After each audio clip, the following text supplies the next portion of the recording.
cierto? Y de ahí vienen pues los diferentes tipos de estímulos, ya sean tacto, calor, presión, dolor, olfato, etcétera, etcétera, etcétera. Eso tienen que tener ustedes claro. Estamos viendo en el transcurso, ¿no es cierto?, de estas clases, pues, cómo son o qué centros o qué núcleos, ya sean de sustancia, por lo general los núcleos de los pares craneales siempre son agrupaciones de cuerpos neuronales, ¿sí?, que comparten una misma característica y un mismo origen y una misma información, ¿sí? Un cuerpo o un núcleo de un par craneal siempre está formado pues, por cuerpos neuronales y ustedes saben que los cuerpos neuronales siempre están agrupados así en estructuras que se llaman núcleos, ¿ya? Y así tenemos de los diferentes nervios. Jamás un núcleo, pues, o sería muy raro encontrar un núcleo que sea de sustancia blanca, siempre es de sustancia gris, porque ahí en la sustancia gris, ustedes recordarán sustancia gris y blanca, la diferencia es que la gris tiene los cuerpos neuronales y la blanca tiene los axones, que son las fibras llenas de mielina y por eso es la sustancia blanca. Ahora, un fascículo nervioso es una vía de conducción de un mismo tipo de estímulo, ya sea sensitivo o motor, ya sea ascendente o descendente. Cuando digo ascendente es que viene de la médula espinal y sube hasta el cerebro, o descendente es que baja del cerebro hacia la médula espinal. A eso me refiero cuando digo ascendente o descendente, y siempre tiene el fascículo, o también llamado haz de fibras nerviosas, un mismo tipo de información. Un tracto, en cambio, es un grupo de fibras, un tracto nervioso es un grupo de fibras, de fibras nerviosas que comparten el mismo origen, que comparten el mismo fin o lugar en donde terminan y que llevan una misma información. Eso, en cambio, es un tracto. Un cordón de sustancia blanca es, en cambio, acuérdense de la porción anterior, lateral y posterior de los cordones de sustancia blanca, que son grupos de fibras o son porciones anatómicas de la médula espinal que por donde bajan fibras nerviosas, ¿no es cierto?, llenas de mielina, por eso son los cordones de la médula espinal. Y las astas grises posteriores y anteriores de la médula espinal que se continúan realmente hacia arriba, ya no como astas ni cordones, sino como estructuras así, de sustancia gris dispersa, como ven, que forman los núcleos de diferentes pares craneales hacia arriba, es hacia la porción que ya se va acercando al cerebro, ¿sí? Entonces, eso quiero que les quede bien claro porque creo que yo no lo había remarcado o no lo había, digamos, explicado así.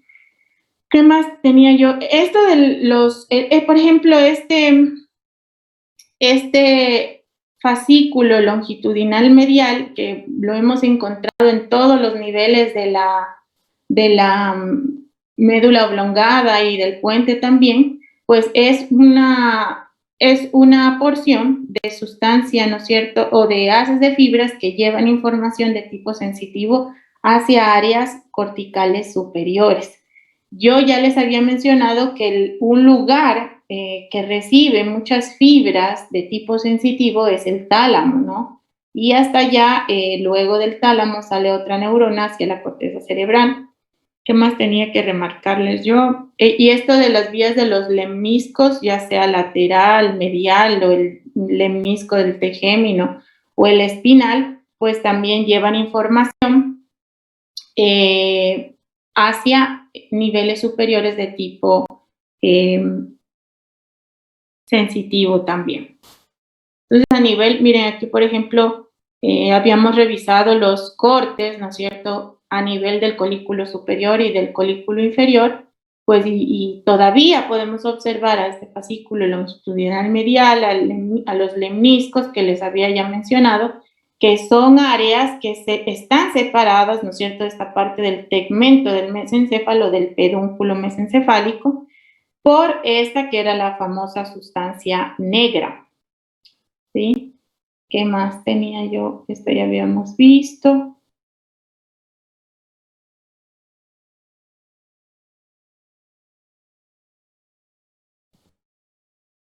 ¿Qué vendría a ser una fibra o las fibras? Las fibras son como también conjuntos de axones o fibras nerviosas que llevan la información de un sitio a otro, ¿sí? En el caso de las protuberanciales, pues son aquellas que salen de las protuberancias, ¿no es cierto? Estas corticoespinales, y digo córtico, siempre hablo de corteza, y espinal, hago referencia a la médula espinal. O córtico-nucleares, es decir, que vienen de la corteza cerebral hacia los núcleos que estén en diferentes partes del mesencéfalo y así sucesivamente. La función es llevar la información de un sitio a otro, ¿no? Este también habíamos visto y nos habíamos quedado aquí en el reflejo fotomotor y en el consensual. El núcleo, yo lo que no les había aclarado ese día es que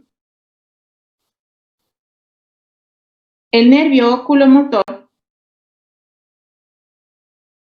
tiene, digamos, un núcleo también que se llama un núcleo del sistema, o que tiene fibras que van en el sistema parasimpático a ese, en cambio el sistema nervioso autónomo que está al lado de la médula espinal, y esas fibras conducen la información hacia ese núcleo parasimpático que se llama, que es accesorio de este mismo nervio oculomotor y que se llama núcleo de Edinger-Westphal. Eso tendrán presente porque suele ser también motivo de evaluación.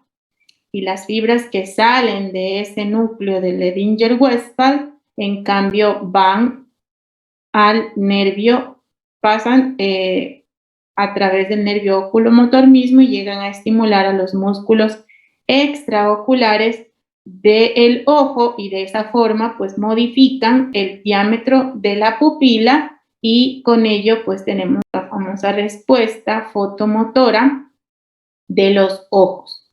Y por esa misma vía, ¿no es cierto?, conducen la información al ojo contralateral y se da el reflejo, el famoso reflejo consensual.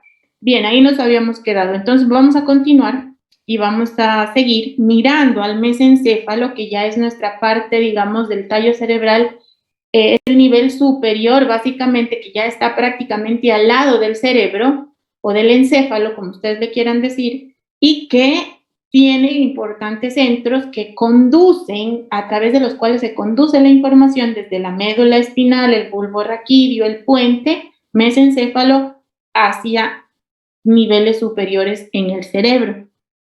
En este corte en sentido transversal del mesencéfalo, pero ya al nivel del de los colículos superiores, que tienen que ver con lo auditivo o con lo visual, los colículos superiores. Con lo visual.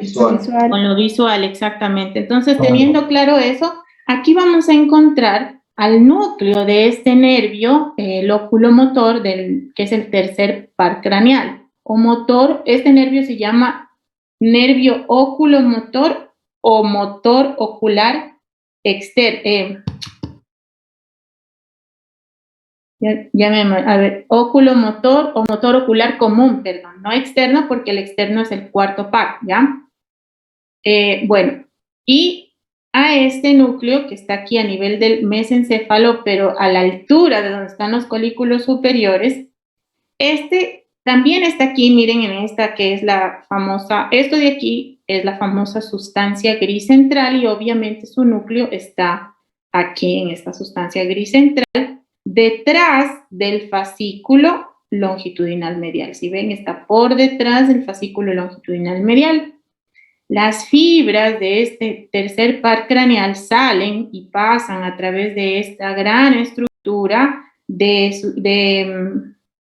sustancia gris también, que es el núcleo rojo, ¿sí? Y como les había yo creo ya explicado, salen aquí en esta estructura anatómica que se llama la fosa interpeduncular, a través de este pie del pedúnculo cerebral, ¿no?, del mesencéfalo. Entonces, por aquí van a salir las fibras de este nervio oculomotor.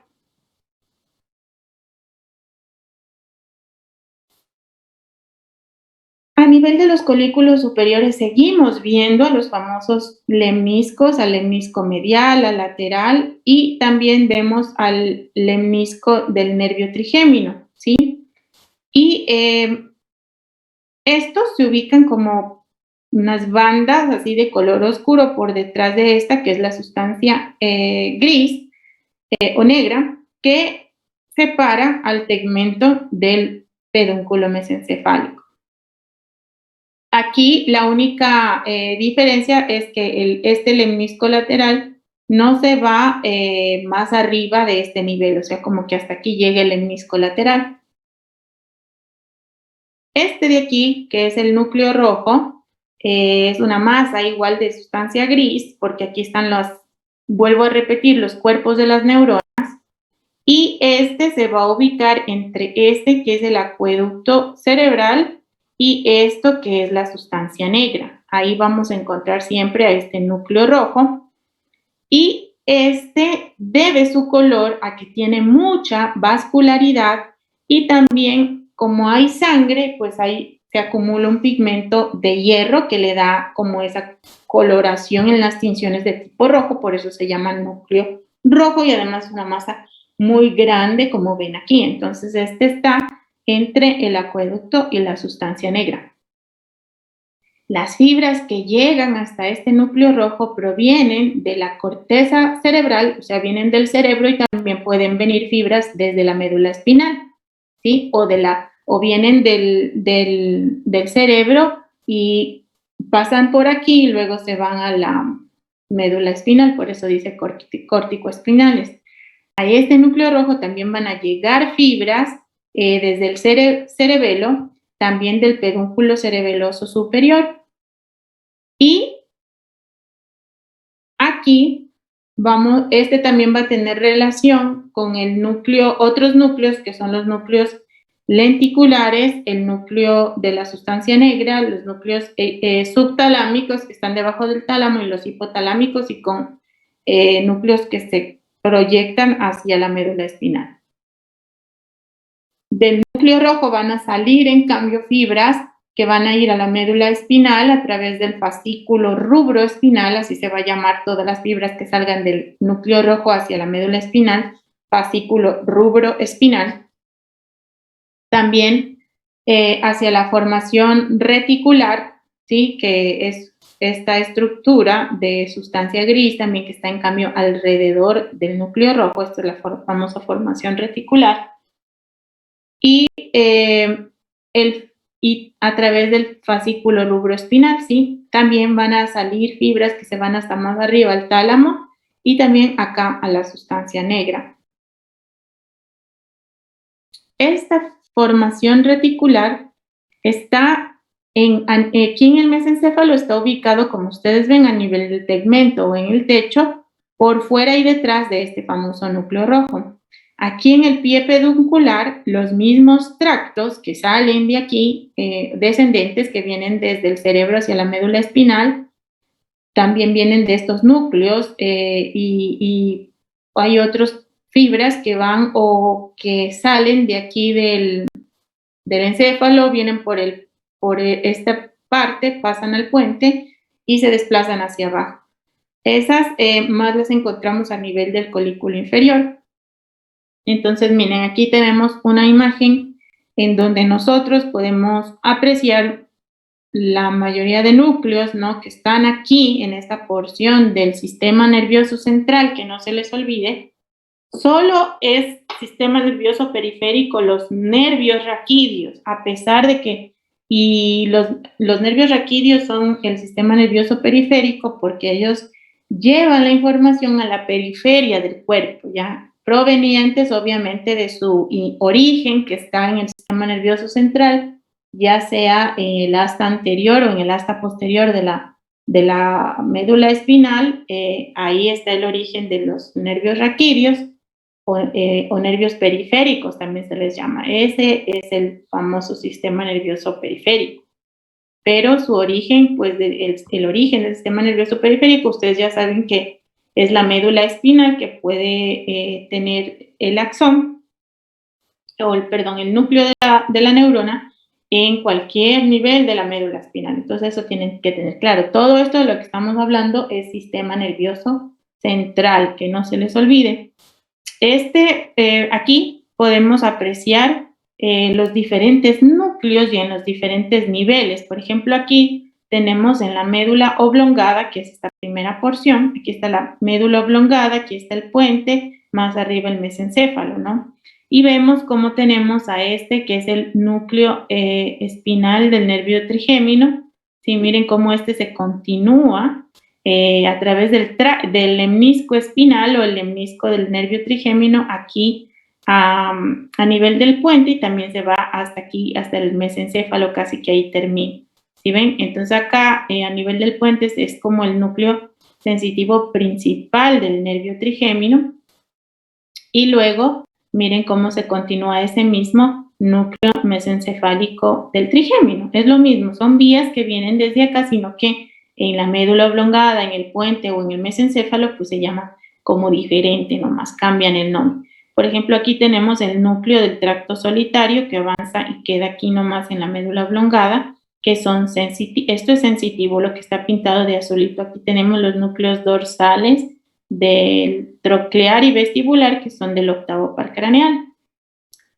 Acá tenemos representado de color rojo, pues en cambio las fibras motoras, ¿sí?, de los nervios. Y aquí tenemos, por ejemplo, el núcleo dorsal del vago. Este de acá, este es el del vago, este de acá es del hipogloso, ¿sí? Y este de acá es el núcleo ambiguo, que miren, están en la médula oblongada y también un poquito se extienden hasta acá el puente. En el puente encontramos al núcleo motor del facial, del abducens y del trigémino, el núcleo motor también, ¿sí? Por eso es que sale a este nivel del puente el nervio trigémino. Y vemos en la unión del puente con el mesencéfalo al nervio troclear, ¿sí?, que es el cuarto par, y el tercer par, que es el que les acabo de indicar, que es el oculomotor, ¿no?, o motor ocular común. El troclear, en cambio, se llama también motor ocular externo, en cambio, eso es otra cosa, pero este es el motor ocular común, que influye en los estímulos fotomotores de los ojos. Esta foto es muy, muy buena para mí porque ayuda a que ustedes se den cuenta qué es lo que yo he estado hablando todo este tiempo, y que vean cómo pues una estructura que está acá, pues al continuarse acá, pues cambia, ¿no es cierto?, de nombre o a qué nivel se encuentran. Más que nada lo del nervio trigémino, ese sí es como una estructura que se continúa en todos los niveles, incluso aquí hasta el nivel mesencefálico. Otra cosa que quiero que se den cuenta, si ustedes ven aquí, existen pares craneales de los cuales hemos hablado que tienen una fibra sensitiva, otros que tienen una fibra motora, y hemos hablado de otros como este trigémino que tiene núcleo motor y sensitivo y motor. Entonces, hay algunos pares craneales que son mixtos, es decir, que tienen fibras sensitivas y motoras, como el trigémino, por ejemplo, el vago también. O, por ejemplo, hay nervios que son puramente motores, como el motor ocular común, o que son puramente sensitivos, como por ejemplo el hipogloso, por ejemplo. Entonces, así tenemos que luego identificarlos a cada uno de ellos.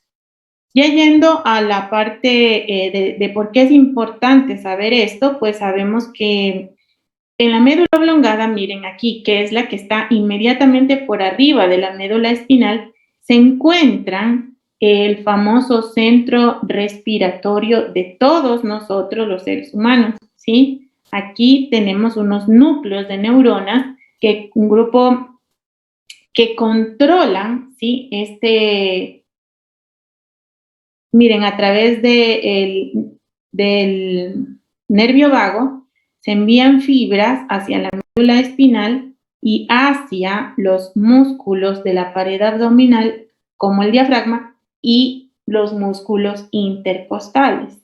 Por eso es que si ustedes ven una persona que tenga una lesión muy alta de la médula espinal, o que comprometa aquí a la médula oblongada, pues esa persona simplemente va a dejar de respirar y se va a morir de manera inevitable, porque, digamos, se va a morir si es que no recibe asistencia a través de alguien que le ayude pues, a respirar de manera artificial, porque él por sí solo no es capaz de respirar, ya que se cortó la comunicación entre este centro respiratorio que está en la médula oblongada con los músculos que dominan o que forman una parte muy importante de la respiración.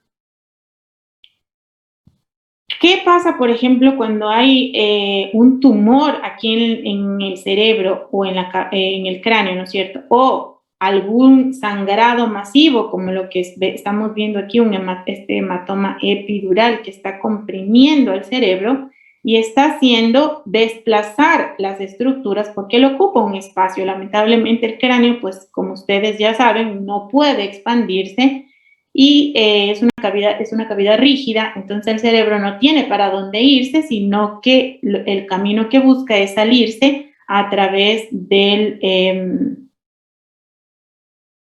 agujero magno, ¿sí? Y al él salirse por el agujero magno, lo que va a hacer es una hernia, o se va a herniar y va a comprimir al final del día ese centro respiratorio que está en el bulbo raquídeo y la persona pues ya no va a ser capaz de respirar por su cuenta y eso va a hacer que la persona fallezca, por más que esté asistida con un ventilador o lo que sea, esa persona va a fallecer porque ya el daño neuronal, como yo les había explicado, es irreversible y de esa forma pues se declara un paciente muerto cerebralmente, digámoslo así, porque no va a ser capaz por ningún medio, por ninguna cirugía ni por ninguna manera de que él recupere eso. Por eso es que todas las medidas en las personas que tienen traumas y que tienen sangrados de este tipo o que tienen algún tumor o que tienen alguna lesión dentro del cráneo,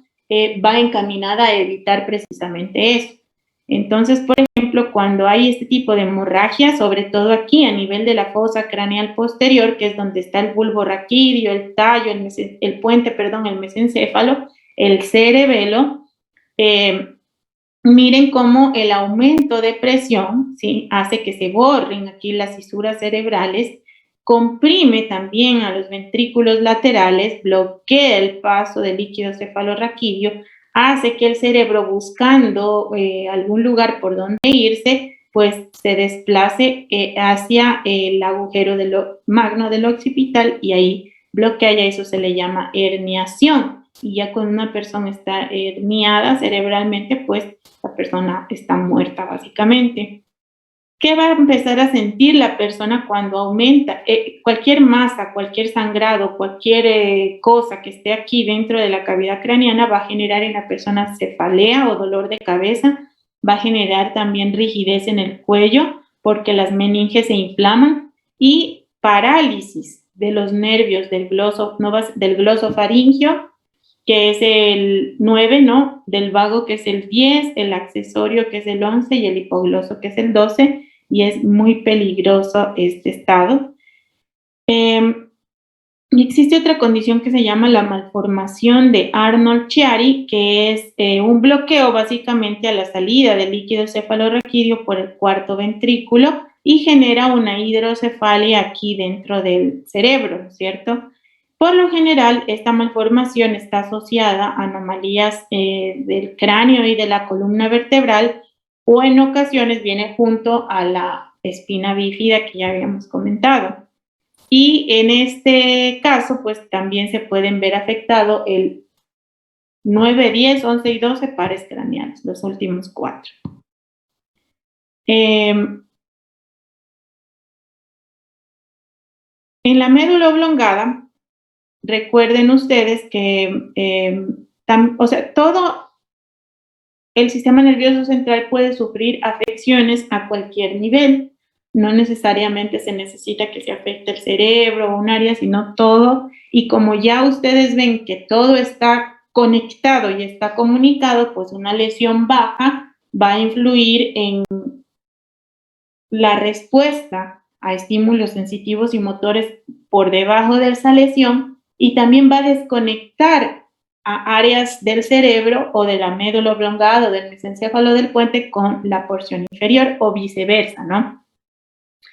Existe esta condición que se llama el síndrome medular lateral de Wallenberg. Se debe, por lo general, a una trombosis de la arteria cerebelosa inferior posterior, que es una rama de la arteria vertebral que proviene de la arteria subclavia, ¿sí?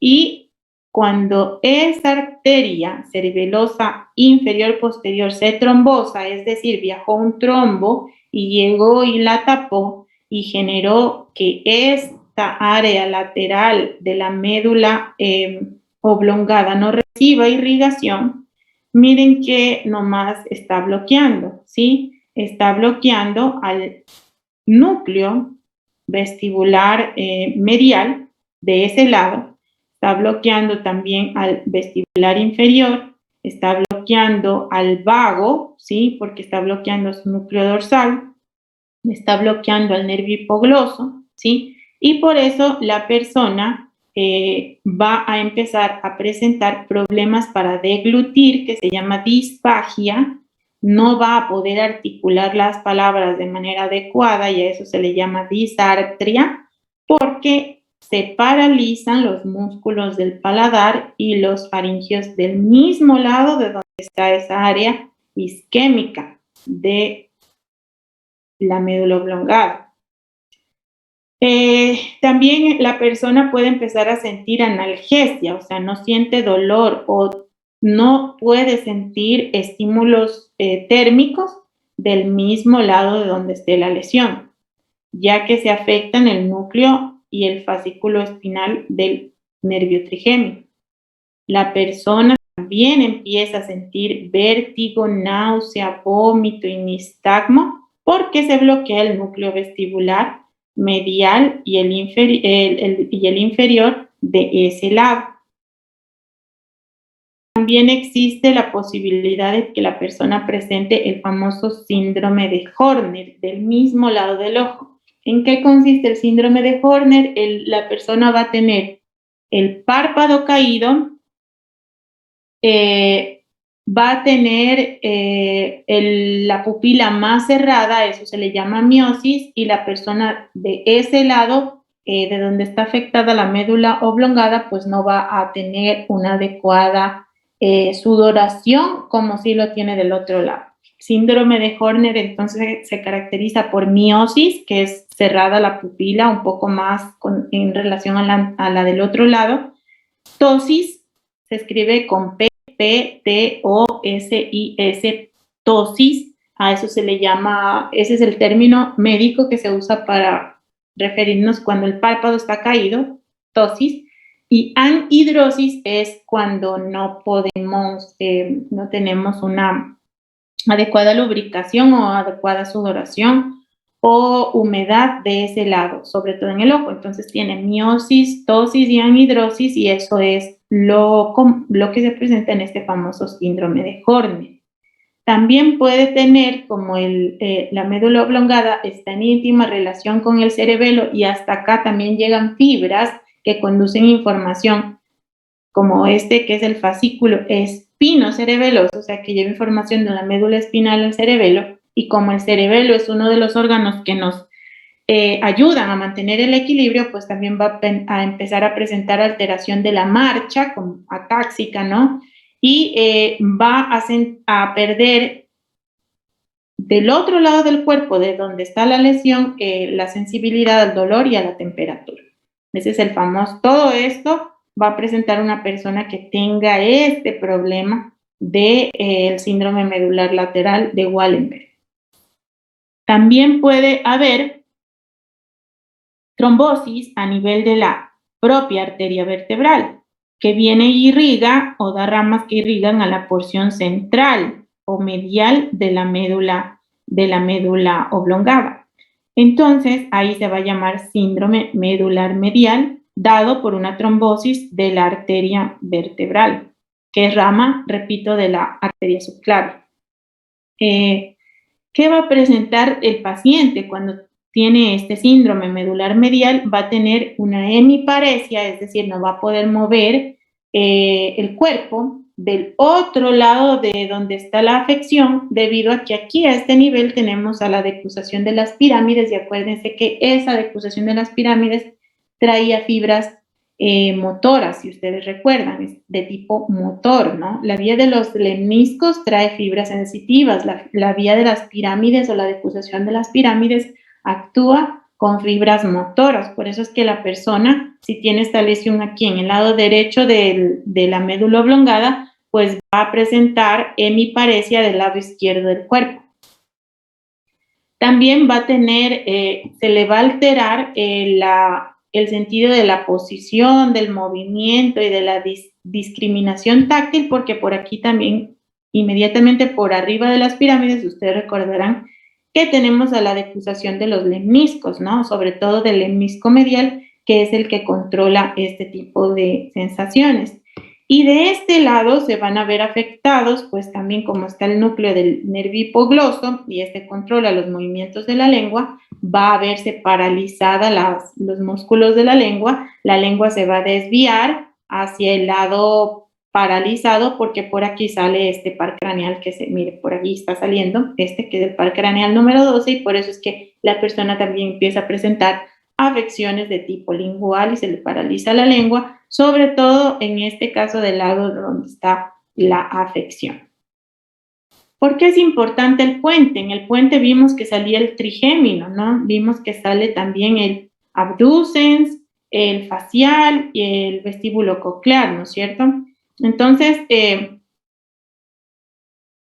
es importante que si existe algún tipo de problema a este nivel, pues obviamente el paciente va a empezar a tener problemas en cuanto a todo lo que conlleva la inervación de estos pares craneales en primer lugar, y además porque el puente, como se llama puente, como su nombre lo indica, pues es un lugar por donde pasan tractos, ¿no es cierto? Es decir, un grupo de fibras que tienen un mismo origen y un mismo fin, ya les dije yo, y que llevan un mismo tipo de información, tanto hacia el cerebro como hacia abajo, ¿no? Entonces, por eso es importante conocer el puente. En el puente, ¿qué puede haber? En el puente es muy común que se desarrollen tumores, y el más común es este, que es el astrocitoma, que es un tumor de los astrocitos que pertenecen a la porción glial del sistema nervioso, que eso ya saben ustedes a perfección en histología.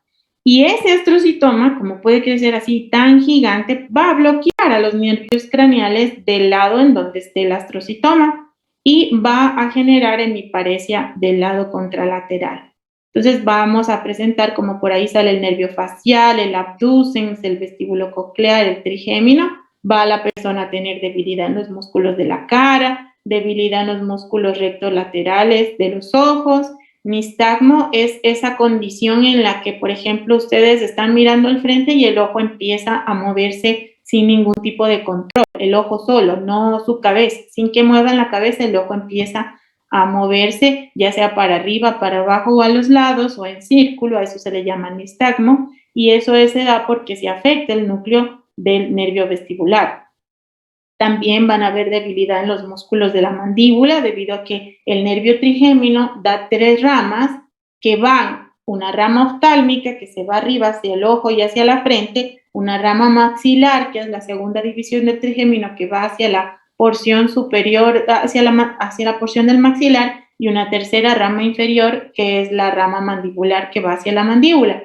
Por eso es que ustedes habrán escuchado a veces que hay algunas personas que tienen problemas, por ejemplo, en los dientes, caries o abscesos o esas cosas, y les duele también la cabeza o les duele la frente, ¿no? Los ojos, porque la información del nervio trigémino, que por ejemplo, si tienen una muela en la mandíbula inferior, digamos el primer molar inferior dañado, esa información del dolor se conduce por la vía del trigémino hacia el maxilar, hacia los ojos y hacia la frente, y les da mucha cefalea. Esa es la famosa neuralgia del trigémino. También, por ejemplo, si hay un astrocitoma, como a este nivel sale el nervio, también está el núcleo del vestíbulo coclear, entonces también vamos a tener, el paciente va a tener trastornos para escuchar, porque núcleo de este octavo par craneal, que es el vestíbulo coclear, que está a nivel del conducto auditivo interno, ayuda el núcleo vestibular a mantener el equilibrio y los movimientos de manera adecuada, y el coclear ayuda en cambio en cuanto a la audición. El paciente, si tiene algún tumor a ese nivel, también puede que presente cuadriparesia, es decir, que las extremidades superiores y las inferiores tengan debilidad para realizar sus movimientos. Anestesia también del tracto ligero y puede que conserven la sensibilidad al dolor en la cara. Pueden tener defectos sensitivos de tipo contralateral en el tronco y en las extremidades, y que exista una afectación de la desviación conjugada de la mirada, ya que, verán, si ustedes recuerdan, pues el fascículo longitudinal medial, ¿sí?, conecta, básicamente ese fascículo lo que hace es conectar a los nervios, al oculomotor, al troclear y al abducens con la porción coclear y vestibular de los núcleos aquí en el puente. Entonces, es como esta información, pues, de estos nervios, al ser conectados a través de este fascículo longitudinal medial con esto de acá, si está afectado, pues vamos también a tener desviaciones a nivel de la conjugación de los nervios. Puede haber también hemorragias a nivel del puente, ya que acuérdense que en el centro del puente había una depresión que era precisamente la depresión ovaria de la arteria basilar, y de la arteria basilar salen las arterias cerebelosas anterior, inferior y superior, entonces puede que hayan hemorragias o sangrados debido a problemas hipertensivos, y si es que la hemorragia es de un solo lado del puente, pues va a haber parálisis facial de los músculos de ese lado, porque se bloquea el nervio facial, o también si es que es más amplia, pues también puede que se bloqueen los músculos del lado opuesto de la cara del paciente. También va a haber afectación de la desviación ocular conjugada, y si es una hemorragia bilateral, o sea que está en ambos lados del puente, o sea, mucho más grande, recuerden que por ahí pasa, pues, o sale al nivel de la unión del puente con el mesencéfalo, el nervio motor ocular común, ¿no? Y entonces, por eso vamos a tener las pupilas mióticas o puntiformes en ambos lados.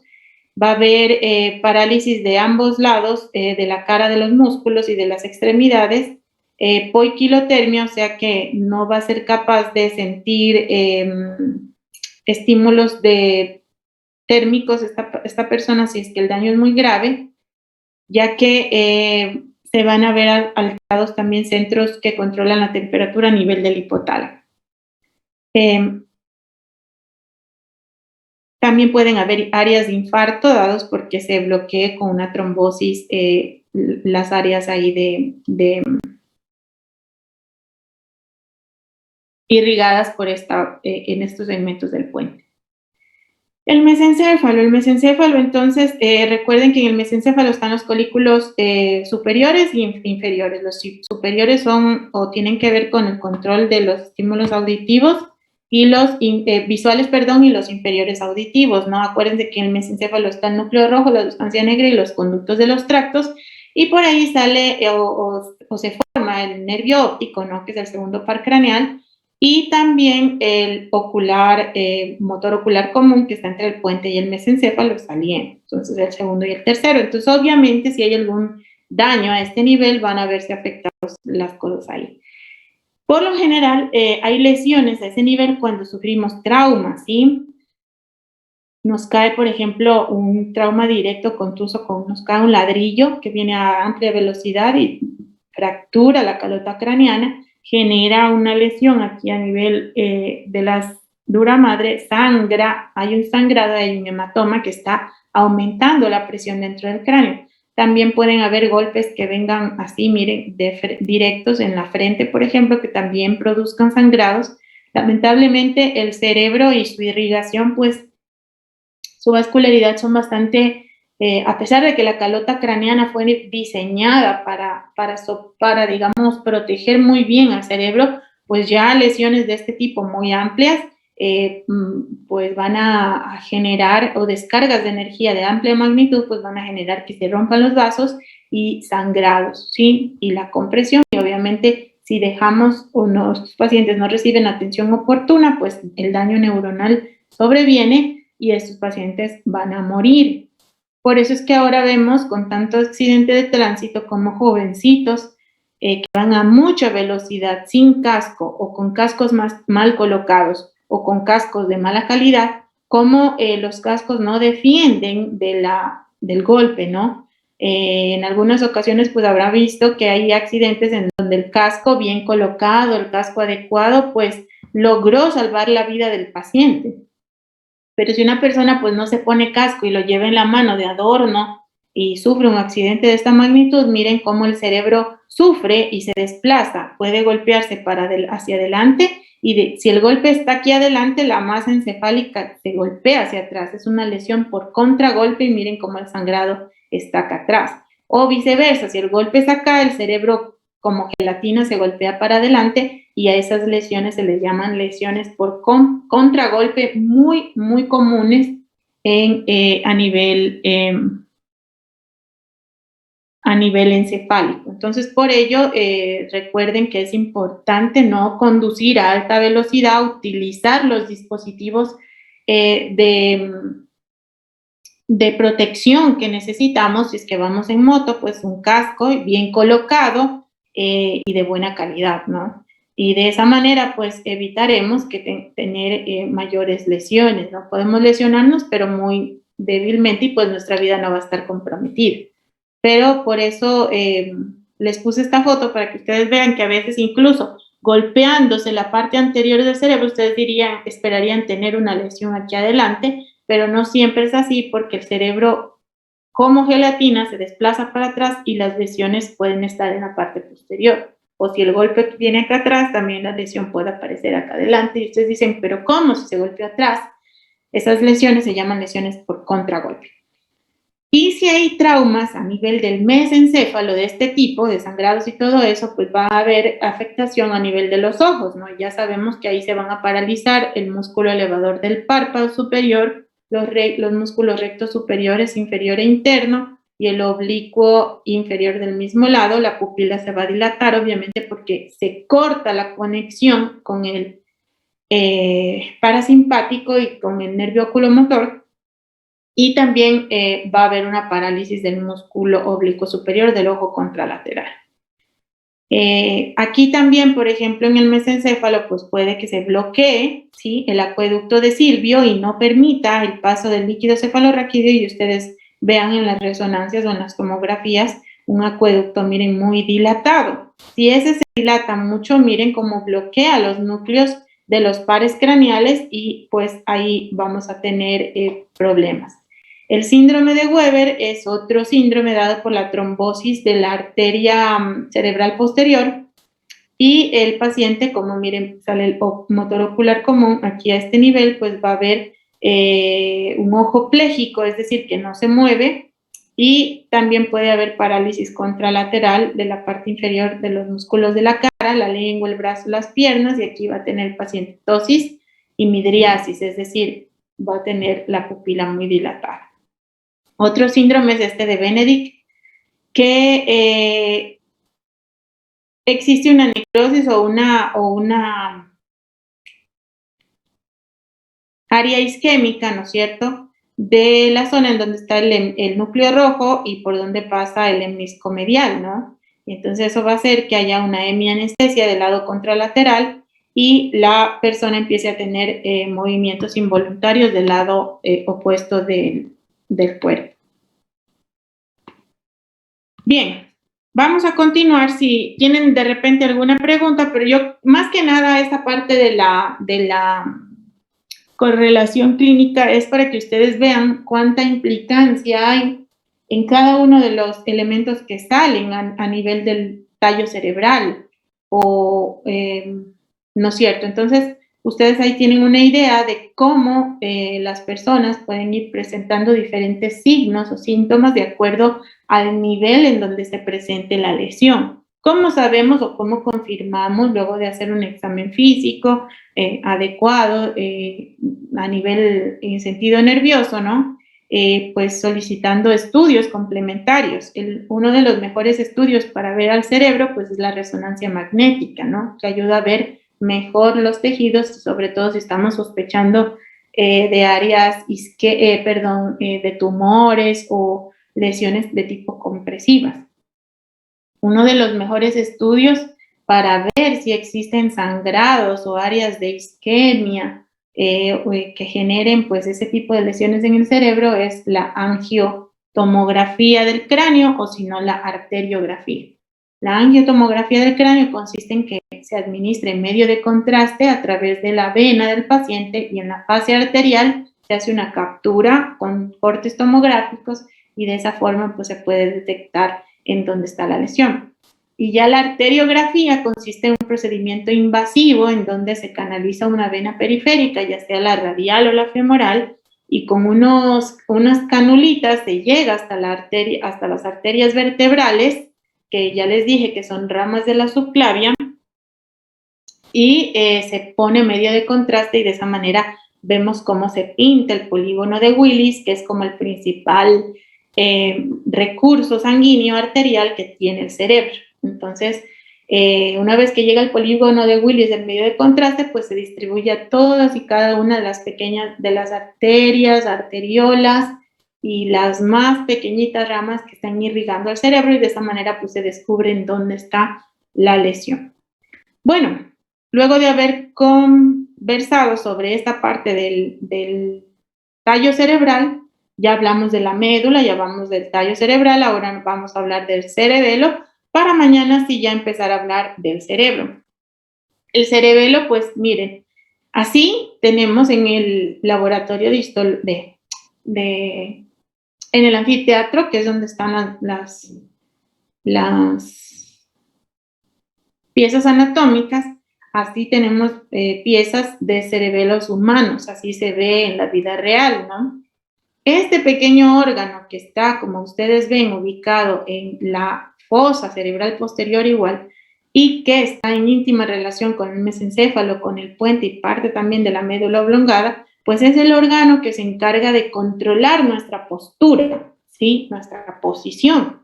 Él ayuda a que nosotros también concretemos nuestros movimientos voluntarios, pero los hagamos de manera adecuada. Yo ya les había contado que cuando hay alguna alteración entre las fibras que conducen la información de la posición o de los movimientos que vienen de la médula, pasan al cerebelo y van a la corteza cerebral, o de las que vienen de la corteza cerebral hasta el cerebelo, si hay alguna distorsión en eso, pues ustedes van a caminar, pero van a caminar con movimientos muy discordantes. A esas marchas discordantes o que no tienen sentido, se les llama marchas atáxicas, así se les llama.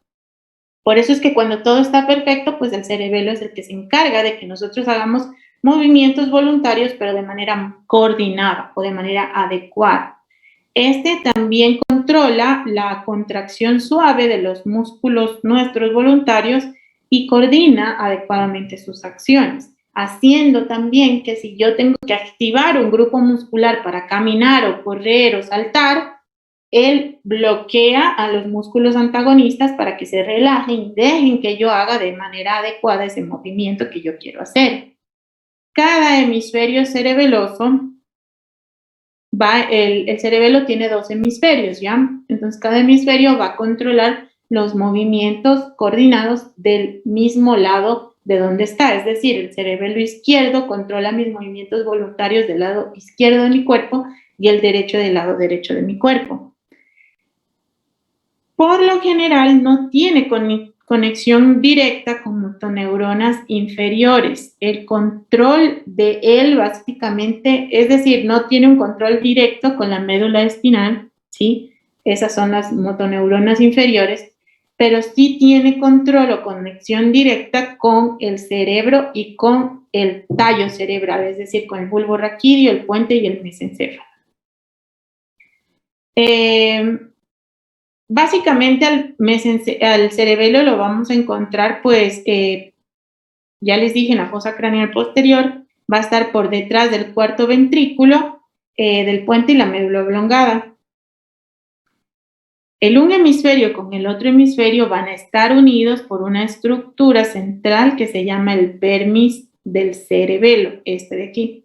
Se llama vermis porque parece un gusano, ¿ya? Y esta estructura es la que une el hemisferio derecho del izquierdo.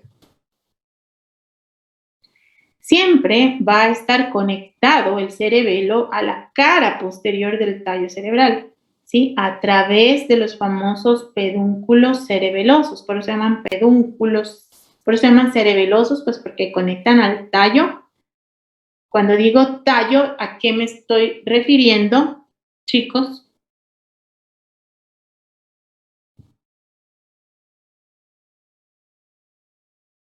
Tronco encefálico. A ver, cuando digo tallo cerebral, me refiero al, bueno, tronco encefálico o a qué elementos específicamente. La médula oblongada, el puente y el mesencéfalo. Eso. No se olvidarán que la médula oblongada se llama también bulbo raquídeo, que el puente se llama puente o puente de Barolio, ¿no? Y el mesencéfalo, ya pues mesencéfalo. Todos ellos son el famoso tallo cerebral. No es cierto. Bueno, entonces cerebelo, estamos viendo a las estructuras nerviosas al cerebelo, digamos, en su cara anterior, pero obviamente estamos viendo la cara posterior del tronco encefálico, ¿no? Entonces, por eso es que el cerebelo se junta o se conecta al tallo cerebral gracias a los pedúnculos cerebelosos superiores, medios e inferiores. Por ejemplo, aquí está el pedúnculo cerebeloso superior, aquí está el inferior y aquí está el medio. Gracias a estos tres pedúnculos, pues se conecta el tallo cerebral con el cerebelo. Y aquí está el cerebelo, el hemisferio izquierdo, el derecho y el vermis, ¿no? El velo medular, acuérdense este es el cuarto ventrículo y este es el famoso velo medular, si ustedes recuerdan. Bien, nuevamente aquí tenemos a nuestro cerebelo visto en una foto anterior. Estamos viendo al hemisferio izquierdo, al hemisferio derecho. El cerebelo se divide también en lóbulos, ¿no? Tiene un lóbulo anterior, tiene un lóbulo medio posterior, que es este, y un lóbulo floculonodular que está como detrás de una fisura que se llama la fisura úvulonodular. Eso ya les voy a mostrar. Si ustedes notan, pues el cerebelo tiene como un aspecto estriado, como de estrías horizontales, ¿sí? Que forman unos segmentos o surcos o fisuras que se llaman fisuras primarias, que es lo que le permite a él dividirse o separarse en lóbulos, ¿no? Aquí estamos viendo la cara superior del vermis, esta cara media se llama culmen y esta cara inferior es el declive. Ya, aquí tenemos esta superior es la fisura prima o primaria y esta de acá es la fisura horizontal que separa al lóbulo medio posterior de este lóbulo floculonodular. Aquí también estamos viendo al flóculo, ¿no es cierto? Que es el lóbulo que está por detrás, que es el lóbulo floculonodular. Bien, aquí otra foto del cerebelo. Aquí tenemos a nuestro cerebelo dibujado para que ustedes entiendan un poco mejor esta porción, ¿no? Aquí este es el vermis, no se olviden, esta porción final del vermis se llama nódulo. Aquí está todo esto es el vermis, ¿no es cierto? Y este es el culmen. Aquí esta porción que sobresale, la porción superior se le llama língula. Aquí está la fisura horizontal. Acá tenemos a la fisura primaria del cerebelo que determina pues el lugar del lóbulo anterior. Este es el famoso lóbulo medio y este es el famoso lóbulo posterior o flóculo nodular. Aquí está separado por esta fisura úvulo nodular.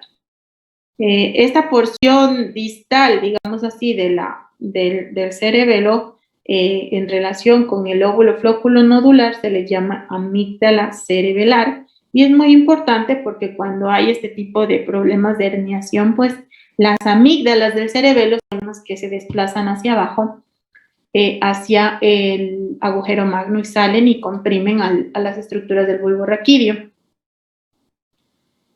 Bien, dentro pues el cerebelo no se distribuye, digamos, igual que las otras estructuras, sino que él tiene una corteza y la corteza básicamente es la que tiene la sustancia gris, ¿ya? Y en el centro va a estar la sustancia blanca, como ustedes ven, ¿sí? Esa sustancia blanca se dispone dentro de la sustancia gris y dan el aspecto como arboráceo o de árbol macroscópicamente al cerebelo. Y aquí, pues, eso le da ese famoso nombre que se llama el árbol de la vida. Si ustedes ven, es como que la sustancia blanca se embebe o se introduce dentro de la sustancia gris, miren, que forma la corteza, y da este aspecto como de árbol, y por eso es que se lo llama al cerebelo el árbol de la vida. Cada pliegue, ¿sí?, de la sustancia blanca que está introducida aquí dentro de la sustancia gris, pues se le llama folia o lámina, ¿sí?, que está cubierta pues por la sustancia gris y eso le da el aspecto del árbol de la vida.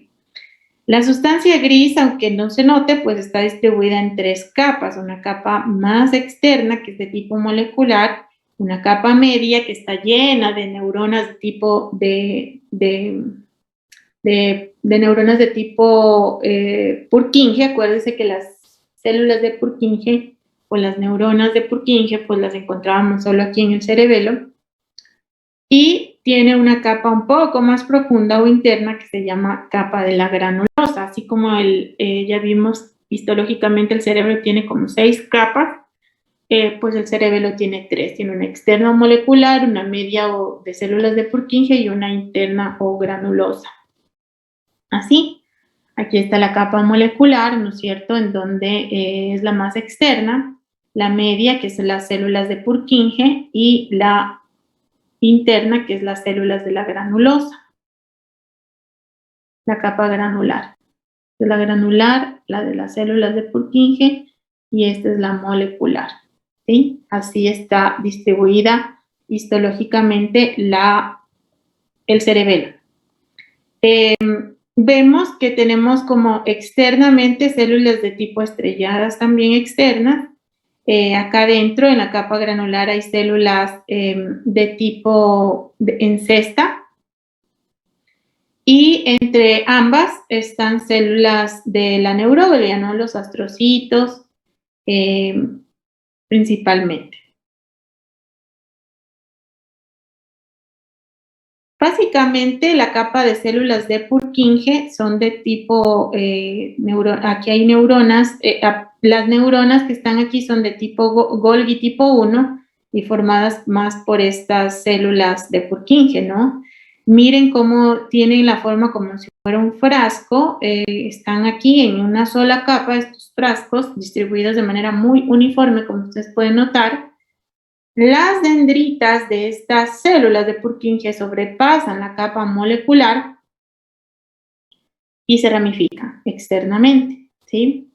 Tiene ramas primarias y secundarias lisas y las ramas que vienen están cubiertas por las famosas espinas dendríticas que se vuelven un poco gruesas y más cortas. Y esas son las que hacen sinapsis con las células de acá de la granulosa, con estas de acá, ¿sí? En la base, pues el axón de la base de estas células, como ven, nace el gran axón que penetra aquí en todo esto que es la sustancia blanca, ya que están todos estos axones rodeados de vainas de mielina y hacen sinapsis con células de un núcleo que esté ahí dentro del cerebelo. Las ramas colaterales de estas células de Purkinje, pues, hacen sinapsis con las células estrelladas también, que están acá en la capa, más en la capa molecular. Pocos de los axones pues son capaces de pasar directamente a los núcleos vestibulares o a los del tallo del cerebro, pocos realmente. Algunos siempre tienen que hacer como sinapsis con neuronas que están aquí en esta capa profunda. La capa granular, que es esta capa final, tiene unas células pequeñas con los núcleos muy teñidos y la neurona aquí puede tener como 4 o 5 dendritas que terminan como en forma de garra. El axón de las células de aquí va a pasar hacia la capa molecular, ¿sí? En forma de T, como ustedes ven aquí, así como en forma de T, y forma las famosas fibras paralelas de la corteza cerebral.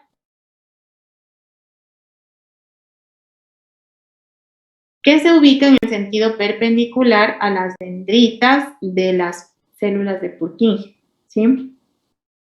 Y hacen sinapsis con otras prolongaciones de las mismas células de Purkinje que están aquí.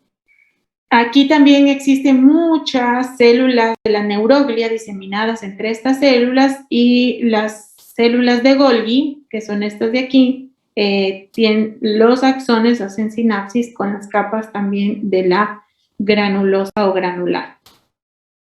¿Qué hace el cerebelo? El cerebelo tiene áreas funcionales en su corteza. Aquí en el vermis, pues va a controlar, por eso el dibujito que está mostrando, como los movimientos del eje mayor de todo nuestro cuerpo. La zona intermedia va a controlar a esta zona intermedia de la corteza cerebelosa, va a controlar a los músculos que están distales de nuestro cuerpo, es decir, a los músculos de las manos y de los pies. Y el área lateral de cada hemisferio va a hacer que se controlen los movimientos secuenciales del cuerpo en sentido completo y va a detectar errores del movimiento también. Aquí vemos una foto histológica en donde vemos a la capa molecular, a las células de Purkinje, miren, con sus axones y dendritas, y a la capa granulosa. El cerebelo, así como el bulbo, el puente y el mesencéfalo tienen núcleos de donde van a partir fibras, el cerebelo también tiene núcleos intracerebelosos. Tenemos al famosísimo núcleo dentado, que es esta estructura mucho más grande si ustedes la comparan con el resto de núcleos que están en el cerebelo. Tiene como una abertura aquí en sentido medial, está dentro de la sustancia blanca, si ustedes ven aquí, esto es sustancia gris, ¿no es cierto?, que forma la corteza del cerebelo y esto es sustancia blanca. Entonces, este núcleo dentado está dentro de la sustancia blanca y proporciona fibras eferentes que salen de este núcleo a través de la abertura media que tiene él para formar el famoso pedúnculo cerebeloso superior. El siguiente núcleo es este de aquí, que es el núcleo emboliforme, es de forma oval, como ustedes ven, y está en sentido medial a este núcleo dentado. El núcleo globoso es este de aquí. Puede haber uno o más, como ustedes ven aquí, y están en sentido medial al emboliforme. Y el núcleo fastigio, ¿sí?, este de aquí, está cerca de aquí de la línea media del cerebelo, está por encima del techo del cuarto ventrículo y este es mucho más grande que el núcleo globoso o los núcleos globosos, como ustedes ven. Entonces, tenemos el núcleo fastigio, globoso, emboliforme y el dentado, que cada uno pues tiene su característica principal. La sustancia blanca en el vermis, en el área del vermis del cerebelo está como en poca cantidad, ¿sí? más vemos sustancia blanca en los hemisferios cerebelosos y pues dan el aspecto de árbol de la vida que ya les había dicho. En la sustancia blanca del cerebelo vamos a encontrar 3 grupos distintos de fibras, intrínsecas, aferentes y eferentes.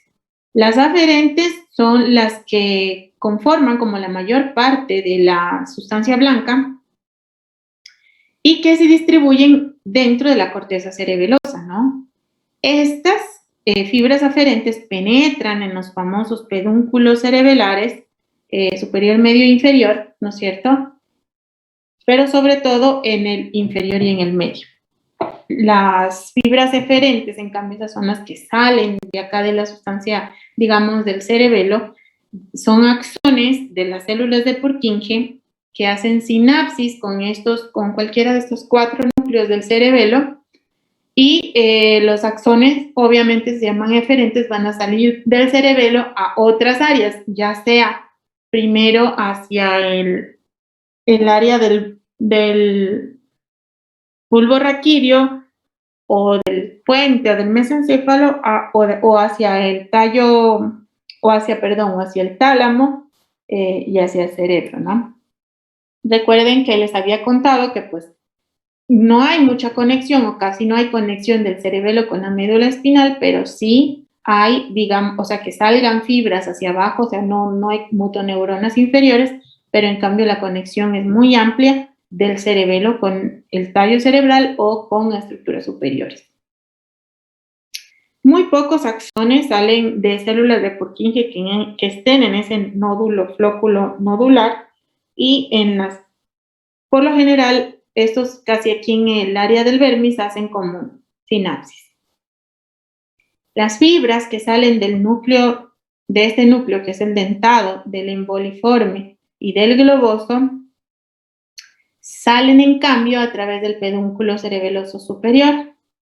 Las fibras de este núcleo fastigio salen en cambio a través del pedúnculo cerebeloso inferior. ¿Cuáles son los mecanismos por los cuales el cerebelo se comunica con la corteza cerebral? Son los siguientes. Existen fibras o 2 tipos de fibras, ¿no? En la sustancia blanca que se llaman las fibras musgosas o las fibras trepadoras, ¿ya? Estas representan 2 líneas principales de entrada de estímulos hacia la corteza del cerebelo y tienen como un efecto excitador sobre estas que son las células de Purkinje. Las fibras de tipo trepadoras, ¿sí? Son de tipo terminal, casi de los fascículos olivocerebelosos. ¿Qué quiere decir? ¿Se acuerdan ustedes del bulbo raquídeo, en donde estaba esa porción por detrás de las pirámides que se llamaban las olivas? Entonces, fibras provenientes de los núcleos olivares viajan a través, en este sentido, como fibras trepadoras hacia la corteza del cerebelo, ¿sí? Esas fibras trepadoras conectan con una única célula de Purkinje o neurona de Purkinje y hace sinapsis con una sola fibra trepadora. Es decir, una sola fibra trepadora puede hacer sinapsis con 1 o 10 neuronas o células de Purkinje. En cambio, de acá, fibra musgosa, son como fibras terminales del resto de tractos, dan múltiples ramas, como ustedes ven, y tienen un efecto excitador de tipo más difuso. Una sola fibra musgosa estimula a miles de fibras de células de Purkinje. Existen aquí también estas que son las células en cesta, las células estrelladas que estaban acá, aquí no la tengo, pero están aquí en esta capa de la granulosa, y las de Golgi, ¿no? Tienen como interneuronas, si ustedes ven, así, de tipo en cambio inhibitorio. Básicamente, en la corteza cerebelosa, la célula de Purkinje es como su unidad funcional, ya que ven que ustedes, ya sean fibras musgosas o trepadoras, hacen conexión con ellas, principalmente con las células de Purkinje. ¿Cuáles son los mecanismos de control nuclear que tiene dentro el cerebelo? La información que llega a estos núcleos viene de dos fuentes, ya sea de los axones de tipo inhibitorio de las células de Purkinje o por los axones de tipo excitatorio de las fibras trepadoras y de las musgosas. Estas responden a estímulos con neurotransmisores como el glutamato y la noradrenalina y la serotonina. Los pedúnculos cerebelosos, superior, medio e inferior, ya aquí tenemos el superior, aquí está el inferior y el pedúnculo cerebeloso medio está por acá. Aquí está el medio. Este es el medio, el inferior y el superior. Estos son los pedúnculos cerebelosos y el superior, que es este, va a conectar el cerebelo con el mesencéfalo.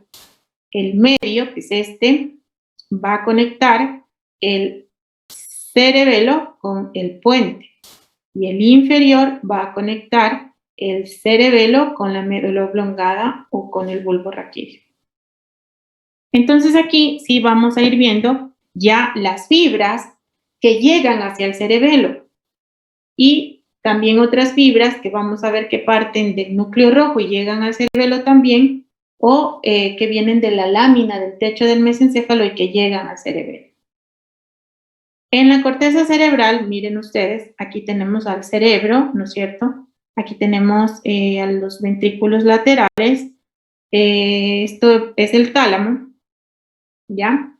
Entonces, existen núcleos pontinos, que se llaman los núcleos del puente, que están aquí en el puente, ¿no es cierto?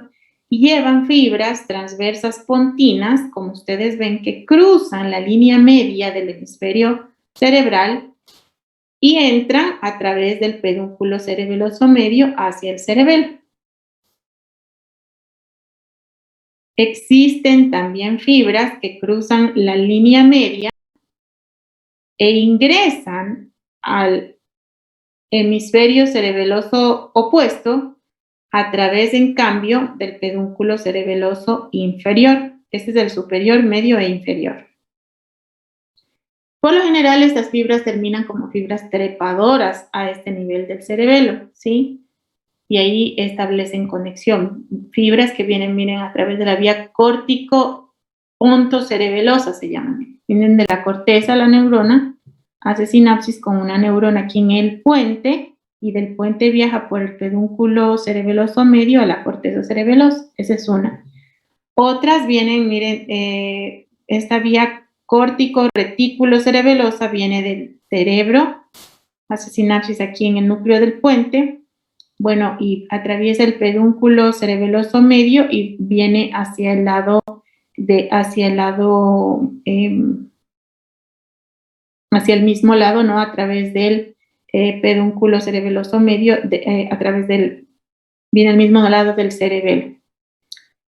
Y existe otra vía, miren, que viaja desde el cerebro, viene y hace sinapsis, no aquí en el puente, sino acá abajo en las olivas, en los núcleos de las olivas, y miren, y de aquí del núcleo de las olivas sale otra neurona que cruza al lado opuesto de donde viene a través del pedúnculo cerebeloso inferior, ¿sí? Que son estos del núcleo olivar inferior, y estas son las que vienen al hemisferio contralateral del lado de donde se envía la información, desde la corteza cerebral.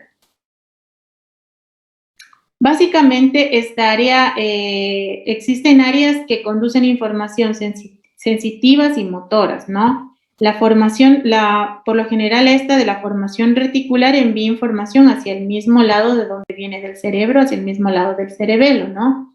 En el puente, las vías que vienen hacia el puente y la médula oblongada puede que crucen el lado medio y lleven información hacia el lado opuesto del cerebelo.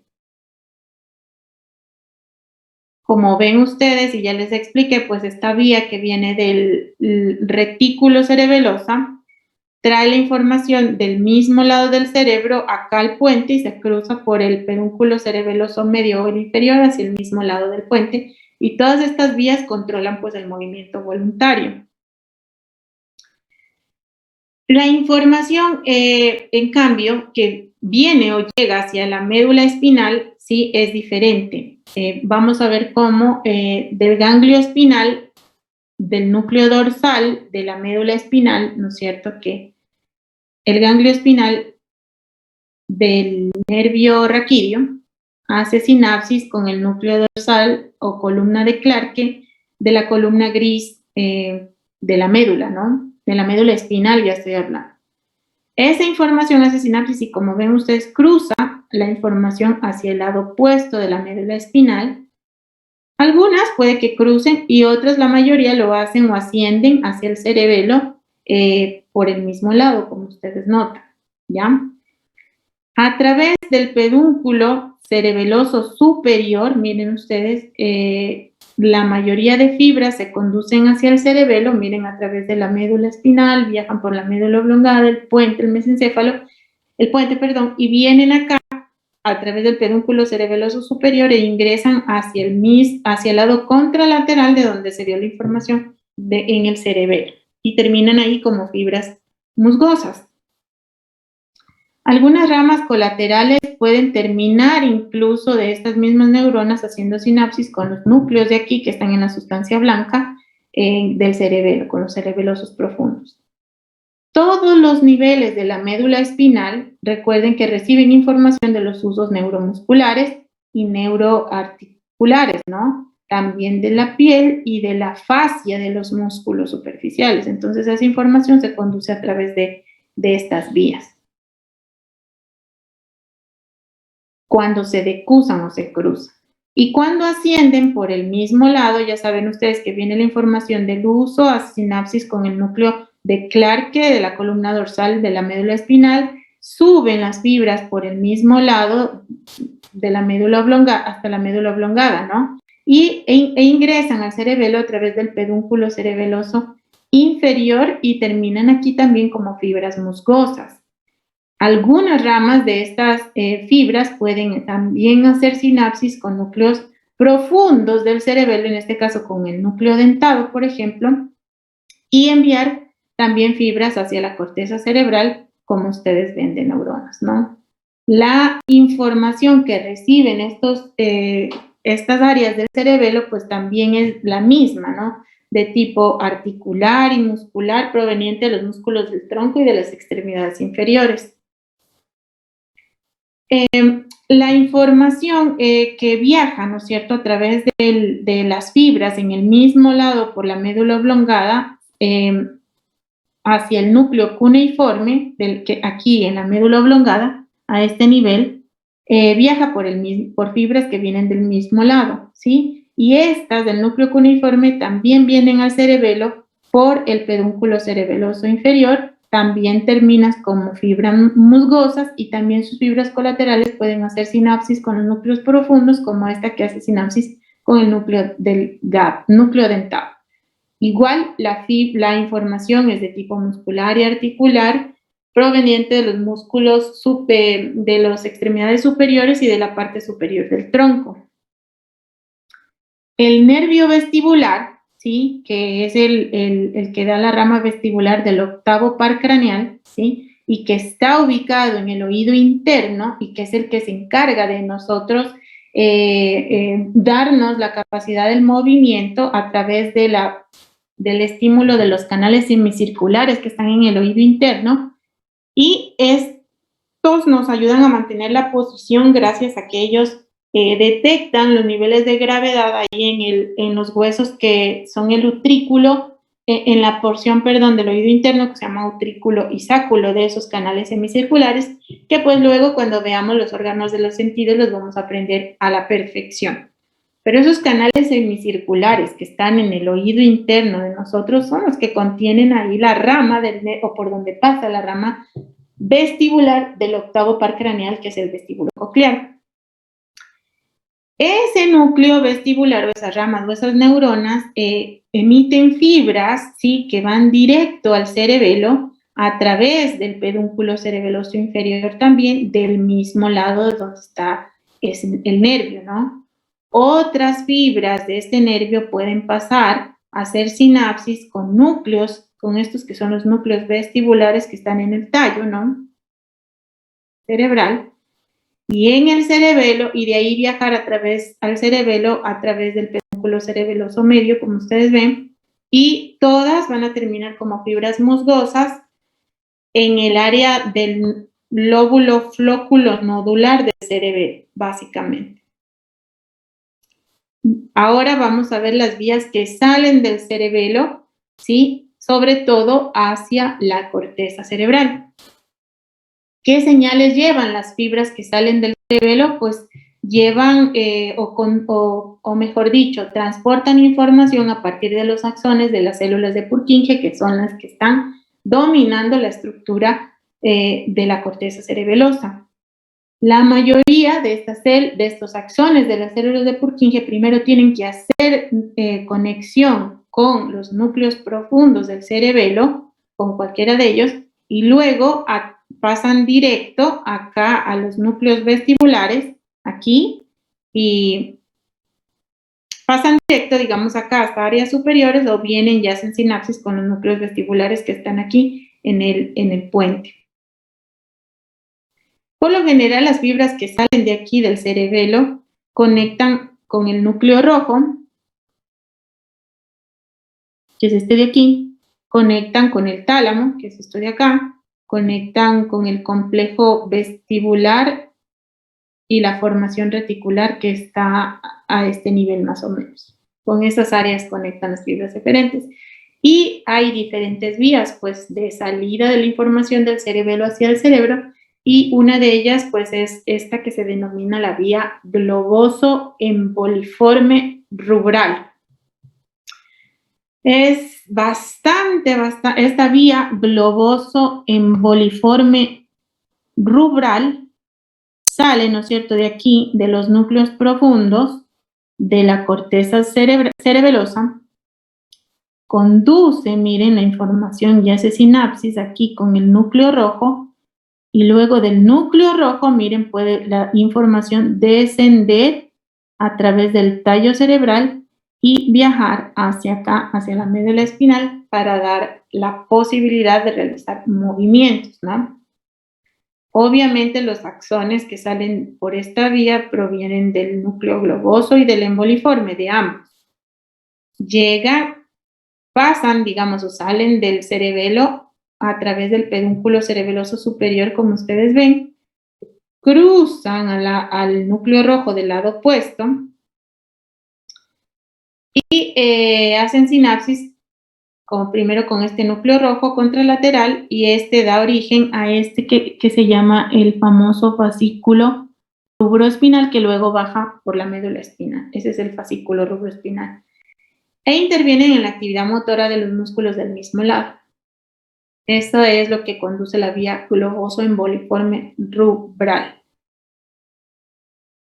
La vía dentotalámica obviamente va a hacer que los núcleos, el núcleo dentado que está dentro del cerebelo, sus axones salgan por el pedúnculo cerebeloso superior, crucen la línea media, como ustedes ven, aquí en la decusación del pedúnculo cerebeloso superior, hagan sinapsis con las células del núcleo ventrolateral del tálamo, acá, del contralateral, desde donde salieron, como están viendo, suban por la cápsula interna y atraviesen la corona radiada y terminen en el área motora del cerebro.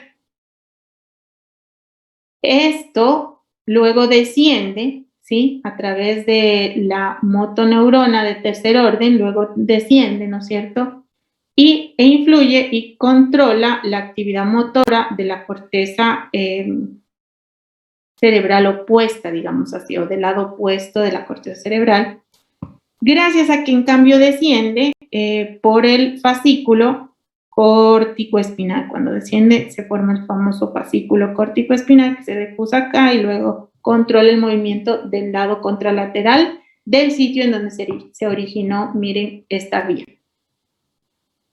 ¿Qué hace? Esta vía dentotalámica coordina la actividad muscular del lado opuesto, digamos, cuando cruza acá y baja por el fascículo córtico-espinal, pero el núcleo dentado también en ocasiones puede que haga sinapsis, ¿no es cierto? Como ustedes ven aquí del núcleo dentado, haga sinapsis en el mismo lado del cuerpo y controle el movimiento muscular del mismo lado. Asimismo, hay una vía que baja por que se conduce a través de los axones que salen del núcleo del fastigio, se va a llamar la vía fastigio vestibular.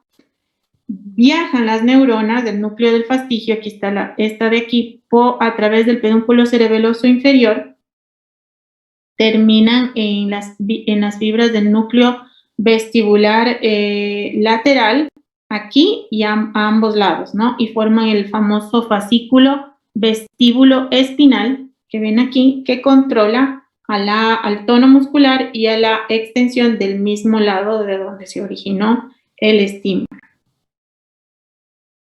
La vía fastigio reticular, obviamente, sale del núcleo reticular o, digamos, hacen sinapsis los núcleos profundos con las neuronas de la formación reticular. Aquí está la formación reticular.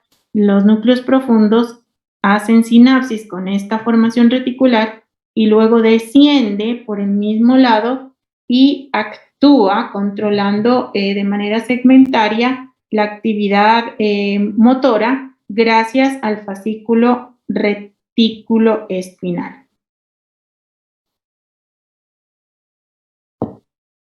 La función entonces de esta estructura que es el cerebelo, pues básicamente es controlar el movimiento voluntario nuestro que viene por órdenes que vienen desde acá de la corteza cerebral y que es enviada por estímulos que parten desde la médula espinal a través de los músculos, los tendones y las articulaciones.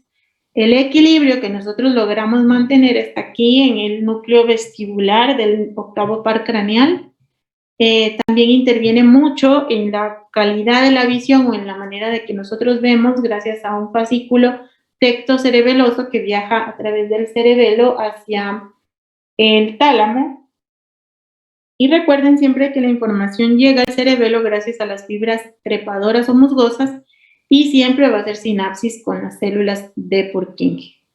Así, entonces aquí tenemos a los usos neuromusculares o neurotendinosos que llevan la información, ¿no?, hacia el cerebelo y del cerebelo pues va a un área de comando hacia la corteza cerebral y luego esa información desciende, ¿no es cierto?, hacia acá, hacia los músculos a través de las vías, ¿no? En el vermis, pues el núcleo del fastigio se suele ubicar con más precisión. Siempre recuerden que las partes intermedias de la corteza van a estar también en relación a los núcleos globosos y los emboliformes. Por lo general, la información hacia lateral va a salir a través del núcleo dentado. Nunca el cerebelo, como ustedes ven, en todas estas, nunca ustedes vieron que ninguna neurona que salga de los núcleos profundos se conecte directamente con la médula espinal. Primero o viajan hacia la corteza cerebral y luego bajan como fascículos córtico-espinales o primero hacen sinapsis con algún núcleo de la formación reticular para luego sí bajar la información hacia acá. Pero nunca ustedes vieron que haya una conexión directa de las fibras del cerebelo con la médula espinal. Siempre lo hace con centros de aquí del tallo cerebral o con la corteza y de ahí desciende la información a través de fascículos córtico-espinales o a través de la formación reticular.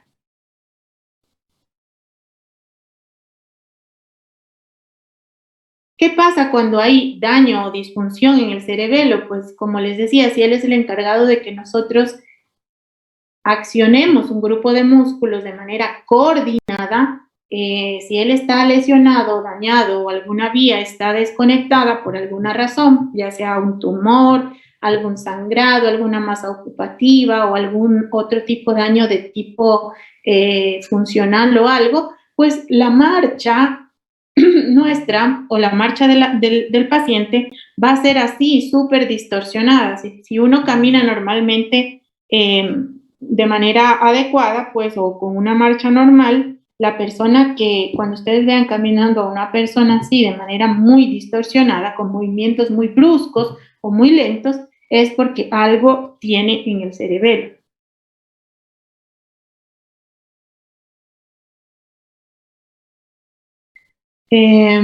Entonces, ¿qué va a pasar si hay alguna disfunción en el cerebelo? A la marcha distorsionada se le llama marcha atáxica o ataxia, ¿no?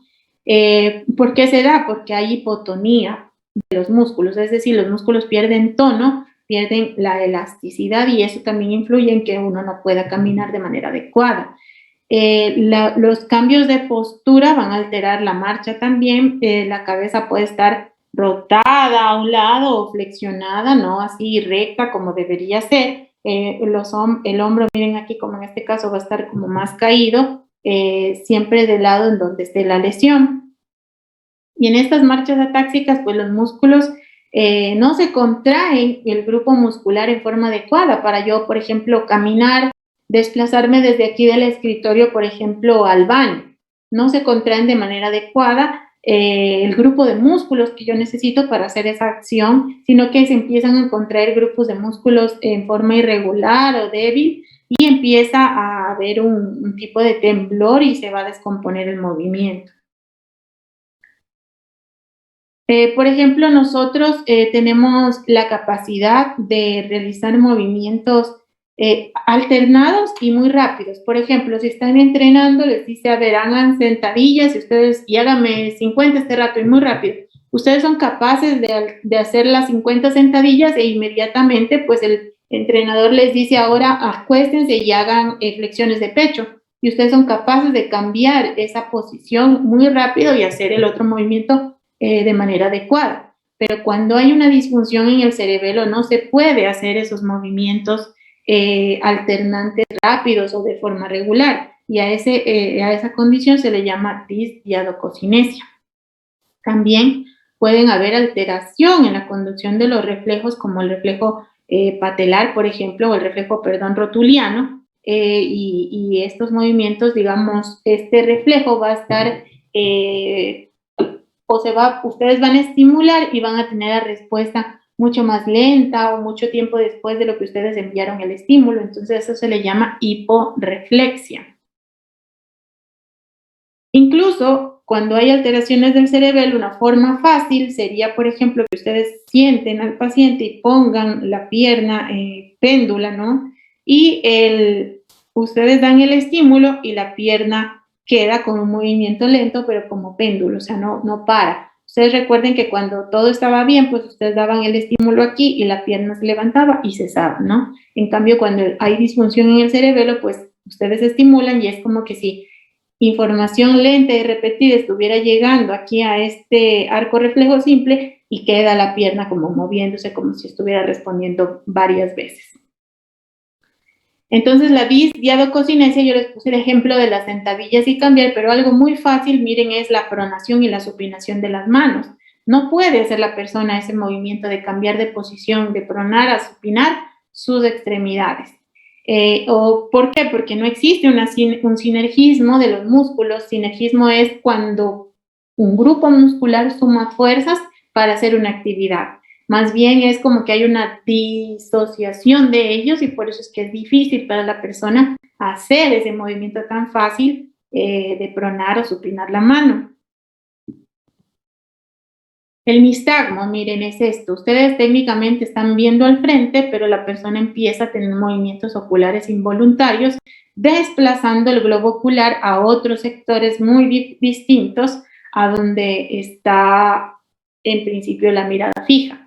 ¿Sí? ¿Por qué se da eso? Porque ustedes recordarán en su conocimiento de anatomía general, pues que el globo ocular no se mantiene ahí fijo por azar, sino que está con los músculos, está, digamos, controlado por los músculos rectos internos, los superiores laterales, interno-externo, los inferiores interno-externo.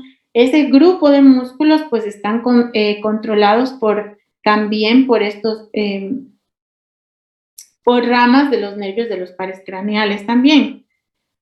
Pero recuerden que la vía de conexión es esa vía del fascículo longitudinal medial, es la que coordina los movimientos de los ojos con el núcleo vestibular y coclear que tenemos aquí, con el cerebelo y la corteza cerebral. Entonces, cuando hay una alteración en el cerebelo, pues el paciente va a presentar esto que es el nistagmo, que empiezan los ojos o los globos oculares a moverse de manera atáxica o distorsionada, o empiezan a moverse de manera oscilante. Cuando los ojos ambos se mueven en la misma velocidad, se llama como nistagmo pendular. Y cuando lo hacen más rápido, es más notorio y el ojo se mueve como en sacudidas, se llama nistagmo en sacudidas. El nistagmo puede ser también así, de tipo vertical, moviendo el ojo para arriba y para abajo, o de tipo horizontal a un lado y al otro. Y cuando lo hace en un solo plano, o sea, empieza a mover el ojo así como dando giros, pues se llama nistagmo rotatorio. También, cuando una persona tiene alguna alteración en el cerebelo, no va a ser capaz de pronunciar adecuadamente las palabras. Y ahí se van a dar los fenómenos de las disartrias o de la tartamudez, de que yo quiero decir algo, por ejemplo, así, no puedo pronunciar las palabras de manera adecuada como lo estoy haciendo, si tuviera algún fenómeno o algún problema en el cerebelo, ¿ya? A esa incapacidad de yo pronunciar adecuadamente o rápido las palabras se le llama disartria y se da porque hay una ataxia, es decir, una contracción disociada de los músculos de la laringe, que son también parte de que, o me ayudan a que yo pueda hablar. Cuando hay una alteración en el vermis del cerebelo, va a haber el famoso síndrome del vermis. Por lo general se da porque hay un tumor a ese nivel que se denomina meduloblastoma y afecta más a niños. Y compromete mucho más a ese lóbulo flóculo-nodular y va a hacer que haya una completa incoordinación de los músculos de la cabeza con el tronco y los miembros. Miren, va a haber así esos movimientos totalmente distorsionados y el niño va a tener una tendencia a caerse hacia adelante o hacia atrás porque hay una total desregularización del eje, ¿no es cierto?, que nos mantiene también en la postura que tenemos. También puede haber un famoso síndrome que se llama síndrome del hemisferio cerebeloso. Miren ustedes, aquí están viendo una resonancia magnética, aquí estamos viendo el cerebro, este es el famoso tálamo, aquí estamos viendo al ventrículo lateral, aquí estamos viendo al mesencéfalo, al tallo y a la médula oblongada, y aquí está nuestro cerebelo, y miren cómo en el centro estamos viendo, no estamos viendo una cosa normal, sino que estamos viendo una masa de color gris que está ubicada aquí en el centro del cerebelo. Por lo general, este síndrome del hemisferio cerebeloso se da por la presencia de tumores. Esto es un tumor, ¿sí? Y puede dar, obviamente, si se llama síndrome del hemisferio cerebeloso, quiere decir que el tumor está en un hemisferio del cerebelo y va a hacer que se alteren los movimientos de los brazos de ese lado. El paciente va a estar como oscilando y cayéndose hacia el lado en donde está la lesión, ¿sí? Y va a tener también disartria o nistagmo. Ya casi para terminar, que ya son más de la una, hay enfermedades comunes que pueden afectar al cerebelo también. El hecho de que se emborrachen de manera descomunal, y más uno cuando es así joven como ustedes, va a generar una intoxicación. Y la intoxicación alcohólica aguda hace que el borrachito camine bien chistoso. Ningún borrachito camina recto, ¿sí o no? Sí. Y uno también cuando alguna vez medio se ha emborrachado, eso que no se ha intoxicado, porque ya intoxicarse es palabras mayores, pero bueno, uno cuando consume ya más de 2 vasos o más de 2 shots de bebidas alcohólicas, pues dice que uno ya está intoxicado, de hecho ya no debería ni siquiera conducir. Imagínense, por eso se dan tantos accidentes de tránsito. La gente cuando consume demasiado alcohol, ingiere alcohol, se cree Superman, Batman, lo que sea, y cree tener el control de todo, pero si ya están aprendiendo ustedes que uno no tiene ni el control de uno mismo para caminar con poca cantidad. Que se diga cuando hay esos borrachos que beben en campaña, que están bebiendo un montón de días, entonces ellos se intoxican. De hecho, les repito, tomar pocas cantidades ya nos intoxica a nosotros el alcohol. Y eso hace pues que el borracho nunca camine recto, que el borracho camine medio chueco, que el borracho se caiga, todo porque se afectan las vías de control de la postura y de los movimientos en el cerebelo. Puede que también una persona nazca sin, digamos, con un cerebelo muy chiquito, y eso ya pues es algo diferente, ¿no? Puede que por un trauma o por alguna lesión, miren, yo me golpeé aquí muy fuerte y viene el fenómeno de contragolpe y me lesioné acá el cerebelo. Puede que el cerebelo se infecte porque es vecino de todas las meninges y infecciones en el líquido cefalorraquídeo también lo pueden infectar, que hayan tumores o esta enfermedad de la esclerosis múltiple que ya les comenté que daña las vainas de mielina de los axones, entonces también puede afectar todo lo que controla el cerebelo. Las arterias que llevan la sangre al cerebelo pueden también trombosarse y haber fenómenos o problemas, o también, por ejemplo, la intoxicación con metales pesados como el plomo o el plomo más que nada, o el mercurio también, pueden hacer que existan problemas a ese nivel. Bueno, chicos, ¿tienen alguna pregunta?